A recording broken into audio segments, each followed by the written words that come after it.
Hello and welcome. I'm Dennis Hodges. I'm really happy to have you join me for my three-part video series.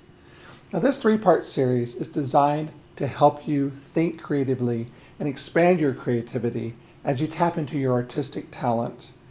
Now, I've been doing photography since I was 8 or 9 years old. In fact, here's a picture I took when I was back at that age. Before I learned the fundamentals of you have to hold the camera still when you release the shutter button. Let's talk about the video series. This first video is about some of the myths of photography. There's a lot of talk out there about you have to have this or have to follow that or have to have these tools or be this in order to call yourself a photographer or in order to take great pictures. I don't necessarily buy into those myths. And so in this video, I want to talk about them and address them because I don't want them to hold you back from doing your best work, from tapping that creativity and expanding your artistic talent. So let's get started. Let me hop on my computer and we'll get into the first video. Okay, that's better. Now, for most of this series, I will not be on camera because it's kind of hard to talk about photographs if you're looking at me.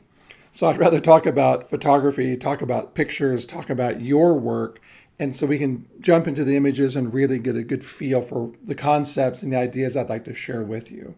So I'll stay off camera most of the time. Let's get started here. I'd like to provide you with a little overview of this video series. You know, sometimes we just need a nudge. We need someone to encourage us and push us in a different direction. And that's what the goal of this series is, to try to help you with your work. I'm surprised how many mental and physical barriers there are sometimes that hold us back as artists, hold us back as photographers. And if we can eliminate some of those barriers, especially the mental ones, it can really help us grow as artists and realize our overall potential. And essentially, the goal of this series is to help free you up to create. I gave you a little overview of me in the opening video. I'd like to share just a wee bit more so you understand who I am and kind of where I'm coming from and what my motivation is. As I said, I've had a camera since I was a kid, since 8 years old, and camera was my constant companion through my teen years, as you can see in this photograph, back in the days when I had hair. And I'm self-taught, and I've done photography forever, but I've never done it as a career. It's always been a very serious hobby and a passion of mine, but it's never been a career aspect for me. I tell you, for a long, long time, I really doubted my work. I did things, I thought I was doing okay, but I was lacking a lot of confidence in my work and my ability as a photographer until Black and White Magazine, a little over 10 years ago, published one of my series. And this is a clip out of that magazine. And it was a wake-up call to me. It was a wake-up call that said, you've got something here, you should do more with it. And so by taking my photography far more seriously and devoting a lot more time to it, I've had some exhibits around the world. I've had sales of my work. I've grown as an artist. I've grown as a teacher as well. And today, I love to share ideas to help others grow creatively. That's a lot of what I do is teach creative aspects of photography and creative aspects of creative thinking. I do it through workshops. I do it through keynotes and talks. I do it through writing, as you've seen probably in some of my emails that you've received from me. This is my passion. My passion is to help others realize their potential as artists. Now, let's get started on this first video. I like to bring in quotes from other photographers, famous photographers, because it just shares an additional perspective on your work and our work and photography in general. This quote comes from Laszlo Moholy-Nagy, who was a Hungarian photographer from the 1900s, who said, "The enemy of photography is the convention, the fixed rules of how to do. The salvation of photography comes from the experiment." The objectives of this lesson are threefold. One is to learn the three myths of photography. The second is to learn how these won't affect the creative work that you do. These should not be barriers to your work or barriers to your expansion. And as a process in the transformation with your work, the hope here is that you'll learn where to focus, so to speak, where your focus should be with your work. So let's crack on. The first myth is I need a great camera in order to take amazing photographs. It's a phrase I use a lot. It's not about the camera, it's who's behind it that counts. It's really about you and how you use your camera and use the tools you have available. My best example is this. I've had people, maybe you have too, people say, wow, that's a great photograph. You must have a really good camera. And if you think about that, that's just like sitting down in a restaurant, having a great meal, calling the chef over afterwards and saying, Chef, the food was delicious. You must have an amazing stove. It's not about the stove, right? It's about the technique. It's about what you bring to the table, what you bring to your work, your vision, your eye. It's not about the camera. It's a lot less about the camera than we think it is. It's a lot more about your vision, your eye, and what you do. Another adage I like to hold on to is love the camera you're with. It's the camera you've got. Make the most of it. Let's make it work. Again, it's not the camera, but rather who's behind the camera that matters. I want to take just a little diversion here and talk about photography and cameras and how we got to where we are today. Just a real quick, short history. One is that Kodak is the company that actually put cameras in the hands of the masses. Kodak made cameras accessible to most people. They were fairly affordable cameras, and Kodak was also the ones who developed roll film. So instead of the old plates and the cloth and all the messy stuff you had to work with, the complex chemicals, and you had to be really a chemist to be a photographer in the early days, Kodak made it available, one, by making cameras, number two, by making film easy to load, easy to use, and three, by making processing easy. Because back in the day, you could take it down to a camera store, sometimes a drugstore or pharmacy would process the film and they'd send it out to be processed. So Kodak began the process of putting cameras into the hands of the masses. Along came Polaroid. Now, Polaroid had been around for a while, but in the 1970s is when they realized they had something, when they came up with a camera called the Swinger. You can see this. It was $20 in the day. Not a lot of money. Enough, but not crazy. But with Polaroid, you had instant photography, right? So you see these people in the picture. They're out skiing. They're at a party. They're having fun. Take a picture. It says right here, 15 seconds later, you've got a photograph. So you have instant photography ready to go. Now, I kind of make a note here. It's kind of funny to me how Polaroid was the pioneer of instant photography, but completely missed the leap to instant digital photography. Jump ahead to today. Look, I am thrilled that smartphones have cameras in them. And what that has done is what I say, it's democratized photography, because now cameras are in the hands of just about everyone. If you have a phone, you have a camera. And I think it's brilliant because there's a lot of talent out there, a lot of really good people, really talented individuals who love photography who now have access to a camera. And the fact it's digital, you can see your work immediately. With social media and so forth, you can share your work immediately. A lot less complex than it used to be back in the day. But I do love the fact now that there are talented people, creative people out there who want to create, and cameras are now in the hands of just about everyone. I think it's perfect. Now, if you think about cameras, people, I don't have a very good camera, but really, again, owning a nice camera won't make you a better photographer any more than owning a nice pen will make you a better writer. Think about that for just a second. It won't make you a better photographer any more than a nice pen will make you a better writer. It's not about the tool. It's not about the instrument. It's about your vision, your creativity, and what you do with the tools that you have available. When it comes to equipment, there's a couple of questions you should ask yourself. Number one is, how will you use it? What types of images do you want to take? Look, if you want to shoot Formula One race cars, you've got to have a good camera. You've got to have a fast camera. You've got to have great lenses, okay? But if you think about the work that you're doing, is this a hobby? Is this a passion? What kind of creative work do you want to do? What kind of equipment do you need in order to make it work? Related to that is how much kit do you really want to carry with you? Now, if you've got all the money in the world, you can ignore this whole conversation because you can buy what you want and use it or not use it. It's your choice. But most people have a bit of a budget and have to think about, what kind of equipment they want to have with them. I'm going to show you my kit here in just a second.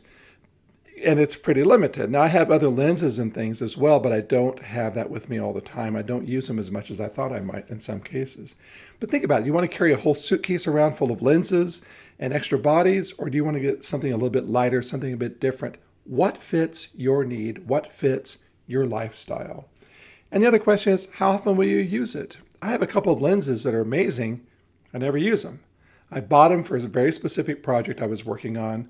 And after that project wrapped up, I haven't used them much since then. I've asked myself several times, was that the best investment to make or not? Not sure it was exactly, but I've got some equipment I hardly ever use. Now, here's my kit. I mentioned, I'll share this with you. It's not much, okay? I have a Nikon D90, okay? It's an older camera, but it works fine. I like my camera. It works great. My go-to lens is an 18-105 zoom lens on it. And that lens is good for 95% of the pictures I want to take. It covers almost everything. This setup you see with the Nikon and the Diana, I'll talk about it in a second. When I go out to shoot for myself, I'm out shooting my own projects, I'm out shooting for fun, I'm taking a trip somewhere, this is what I'll take. I have a brown bag I stick it in, it goes with me, boom, I'm off. Because I like it, I want to be mobile, I want to be flexible. I don't want to carry a ton of equipment around. And number one, just the weight and the hassle of trying to maneuver with it. And number two, I don't want to worry about it. My little bag I carry my cameras in is over the shoulder. It's small, nice and light, works for me. Now the Diana is an interesting camera. And this is one of my favorite cameras and reinforces the question or the comment about it's not the camera, but what you do with it that matters. Let me tell you the background. This is a 1960s Carnival prize camera. So the Diana came out. It's plastic. It was a giveaway. You get 3 balls in the basket or something. This is a prize you'd win. Now, to tell you about its limitations, it's plastic. I've said that several times. The whole thing is plastic. The body, the lens, some of the mechanism inside is plastic. The lens is a fixed lens. Okay, it's only one focal length. It focuses a bit, but it doesn't make a whole lot of difference because, again, it's a plastic lens. And in the middle of the lens is fairly clear, but as you get to the outside edges, it starts to blur and smear a bit, and you get vignettes in the corners. So it's not exactly a perfect camera in that respect. It has one shutter speed. It has a couple settings for aperture on it, but again, they don't make a big difference. This camera works best when I'm in broad daylight. That's when it works best to get a really good image with the camera.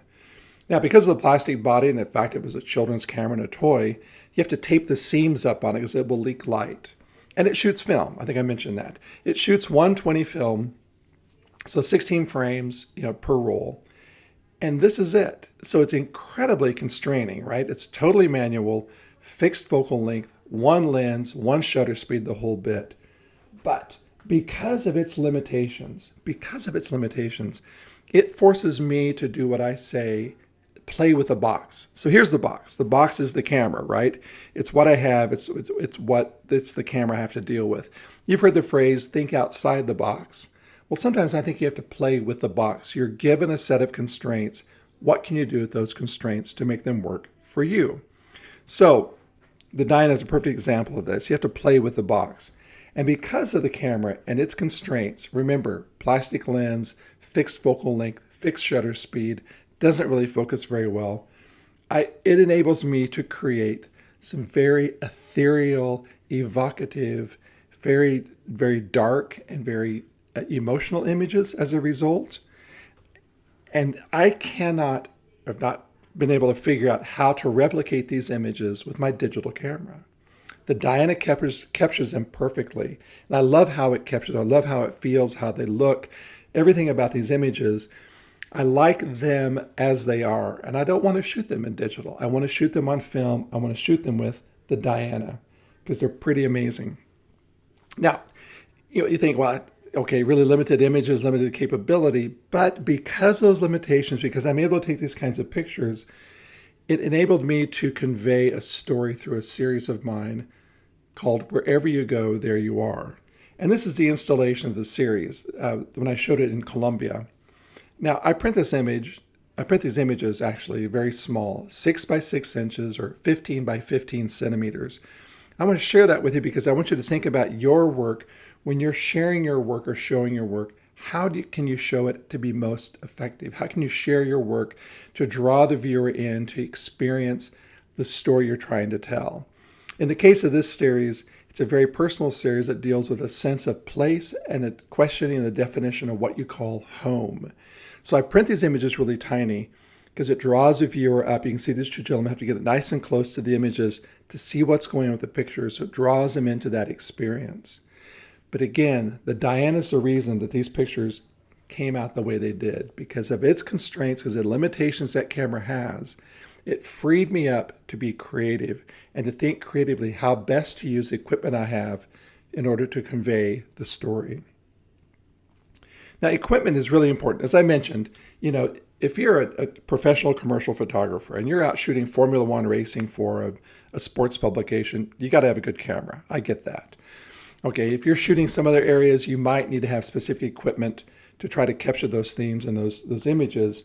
But you need to think about, in your own case, what equipment do you need to have in order to be effective? It doesn't take an amazing camera to take an amazing photograph. And I believe that you need to love the camera that you're with. It's the camera you got, use it to the best of its ability. The second myth I want to share with you is people believe they have to follow the rules of photography. Now, you've heard about these rules, I hope. If you haven't, I'm going to take you through them very quickly to give you a sense for what are the rules of photography, rules of composition that were developed. And they dictate how images should be composed as how it comes out.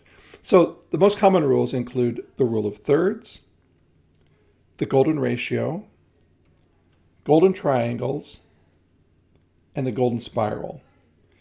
And the theory is that by following these rules, images will be more interesting, engaging, and compelling.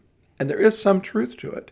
But the most important thing is to think about them as guidelines.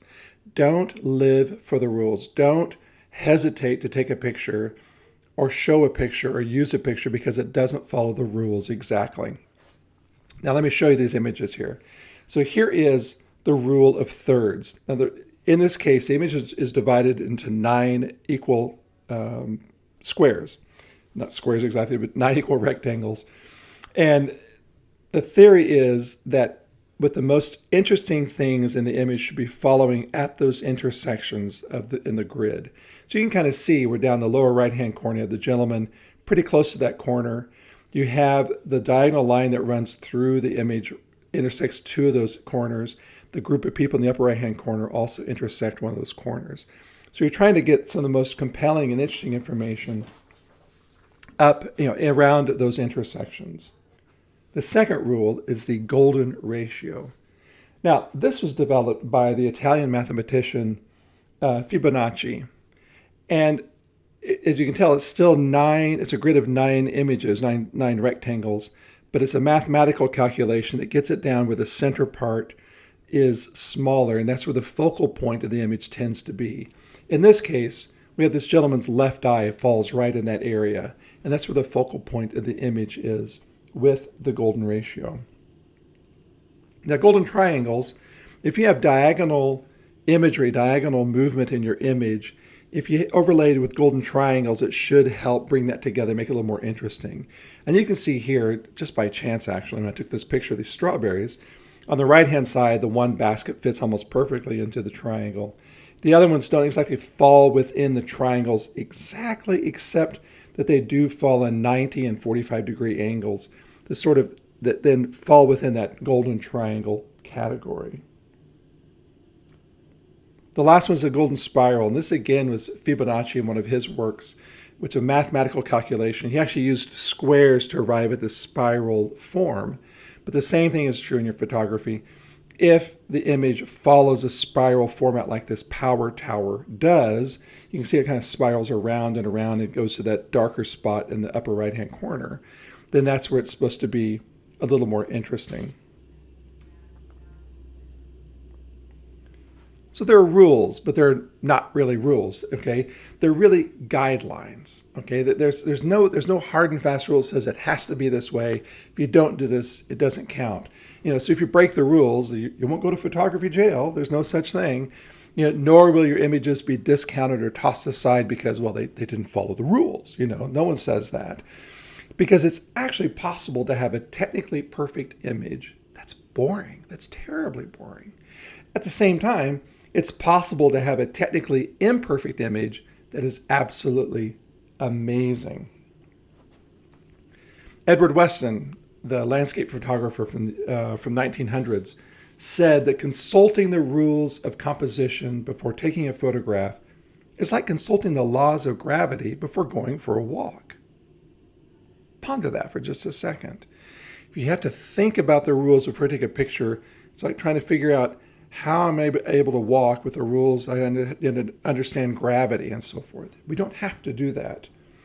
Contemporary photographer Gary Winogrand said, "There's no special way a photograph should look." And that is so true. Here's an image for you, a picture I took. It's a photograph. It's kind of interesting. It's a bit confusing. You may think it's maybe the Northern Lights, something else.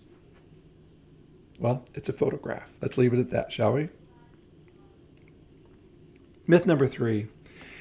I need to be a trained artist in order to create amazing photographs. Let's start the fundamentals. Okay, I truly believe that everyone is creative. From the day we were born, from the day you were born, you were creative, and you are creative.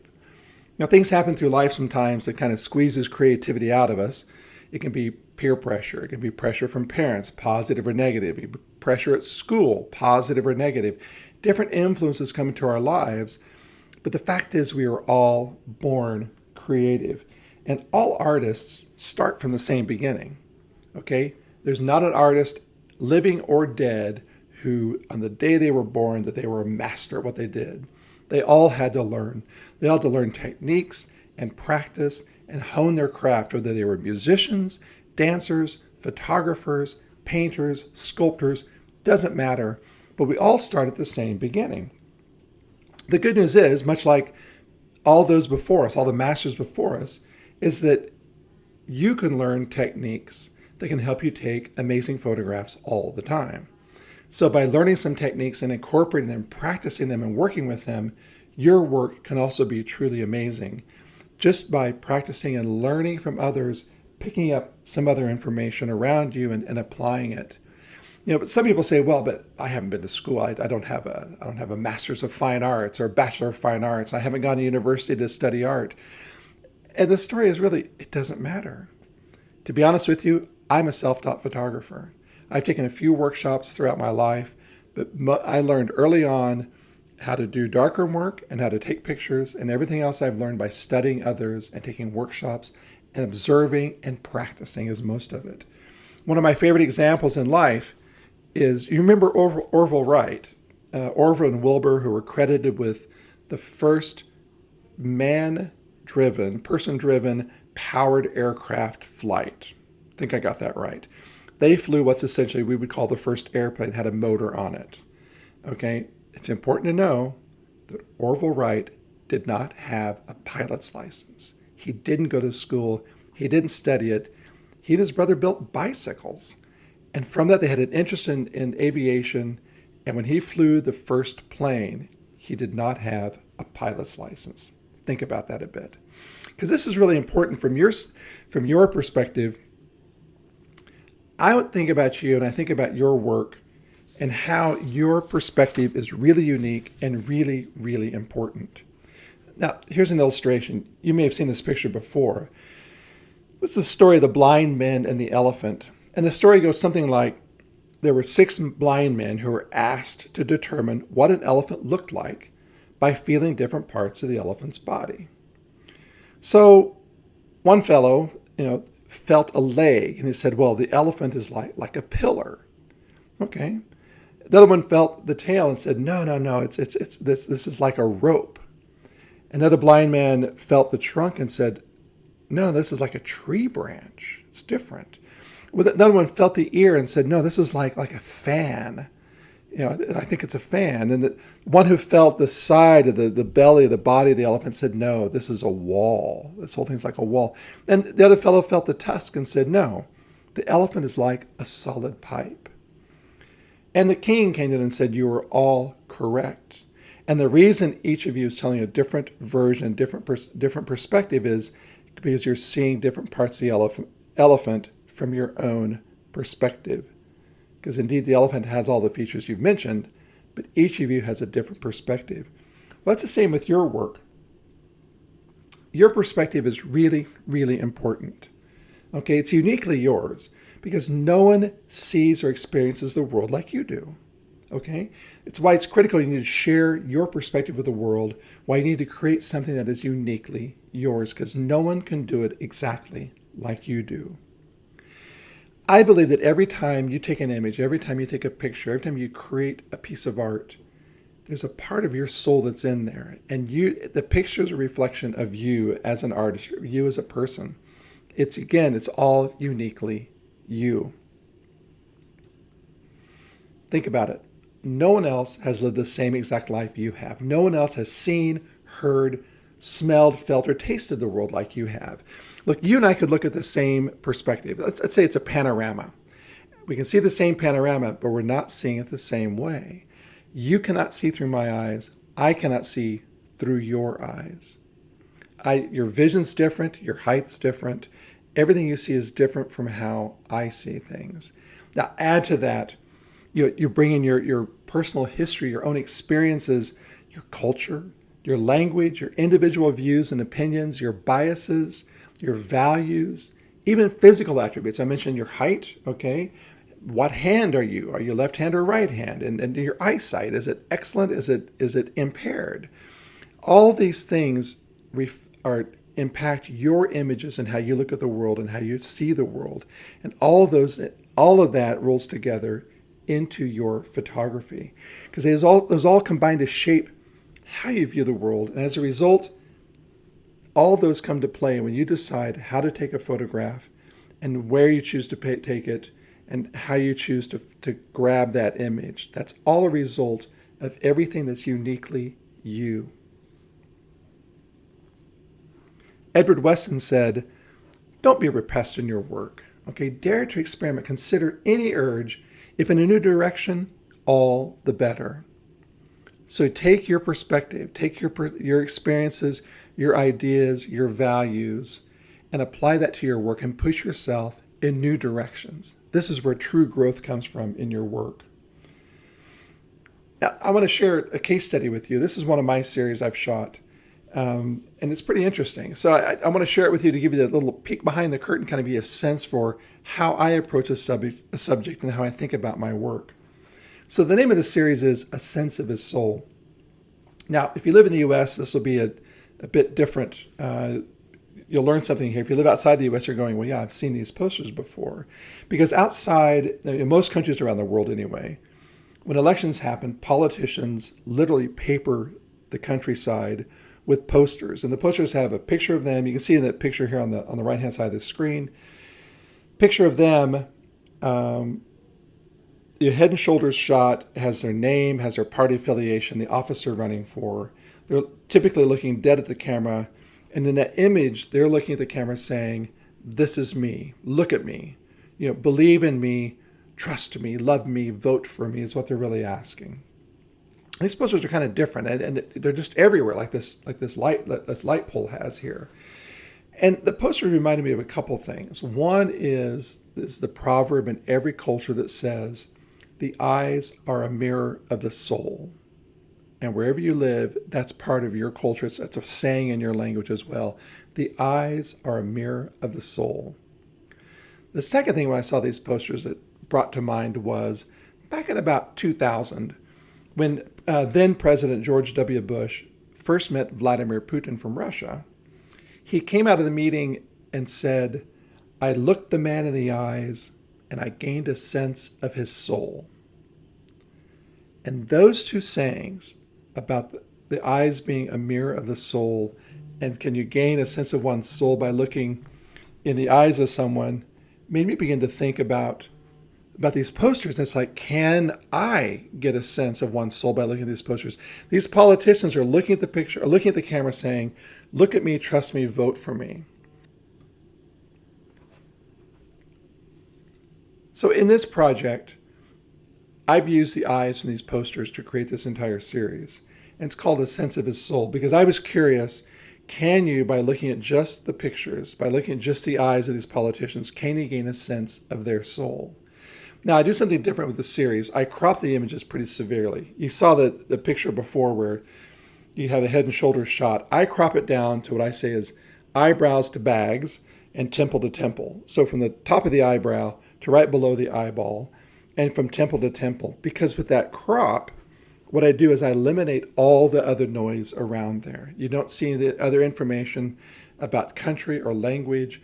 You actually lose a lot of cultural identifiers. You can't tell this gentleman's eyes what country he's from. You can't tell his ethnicity, and that's deliberate. Now, I use the eyes that came off the posters specifically because I don't want to take a bad picture of a politician. I don't want to use a bad picture of these politicians. Look, you can grab any magazine off the newsstand, the little gossip publications, and you'll see bad pictures of stars or popular people and politicians and musicians and people like that. You'll see bad pictures of them taken like late in a bar, late at night, when they were blinking their eyes and they looked terrible.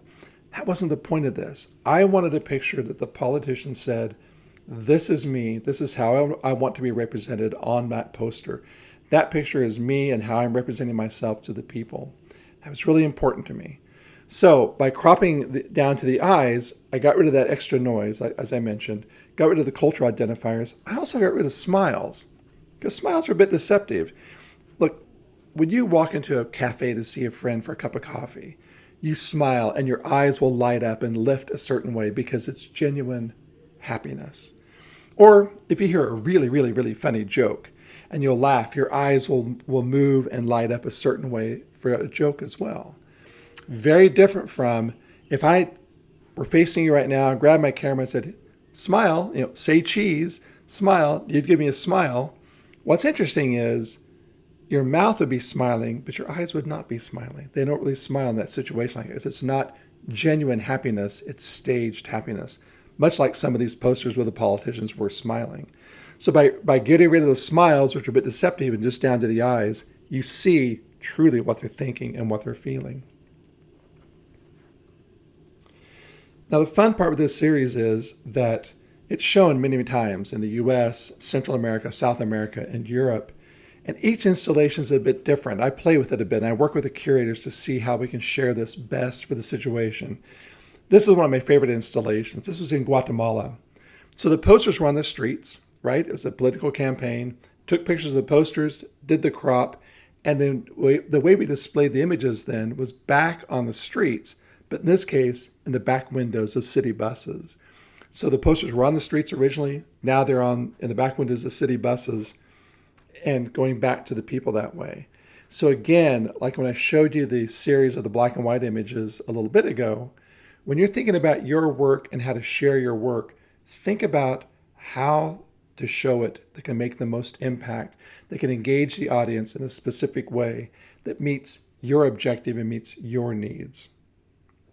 So this whole series kind of goes back to the Edward Weston quote before, because prior to this, I had not done anything really political in nature, but this sent me on a new path, a new direction, just based upon this impetus. I saw this little spark of an idea with the posters on the streets, and these quotes came to mind, and it made me begin to think about something and how this series might work. So what you've learned in this lesson is a couple things. That really the equipment and what camera you choose to use is a lot less important than you think it is. The rules of photography are really just guidelines. Okay, understand them, appreciate them, but please don't let those hold you up in your work.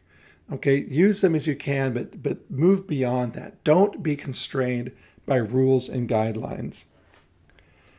The third thing is that you are creative. Your perspective, regardless of your training, is really important. You don't have to have a college diploma in art to be a good photographer. You just have to have drive and have interest and want to learn and want to absorb as much information as you can from sources around you in order to become the best photographer you can become. Now, I'd like to wrap up all of my lessons with a bit of some thoughts for you on how to move your work forward, because this is about you and how you can grow as a photographer, how you can move yourself forward. Number one, said it earlier on, love the camera you're with, okay? Embrace that camera, figure out how to leverage it best to meet your needs and to capture the images you want to capture. And with that, share your perspective. Secondly, I encourage you to take a moment when this video is done and kind of reflect on your work. Think about the work that you've done, the work that you're working on now, and think about how you can share it most effectively. Okay, I showed you a couple examples of mine on how I shared the work. Think about your work and how you can share it with others most effectively. And finally, challenge yourself, if you would please. Challenge yourself to move your art forward in new directions. If you have a bit of an idea, chase it. You don't know where it's going to take you. Explore those ideas, follow what Edward Weston said, and push yourself in a new direction, all the better. Okay, get out of your comfort zone, explore, because you are creative. You do amazing work already. You want to do even more amazing work. Continue to grow and build on that by trying new things.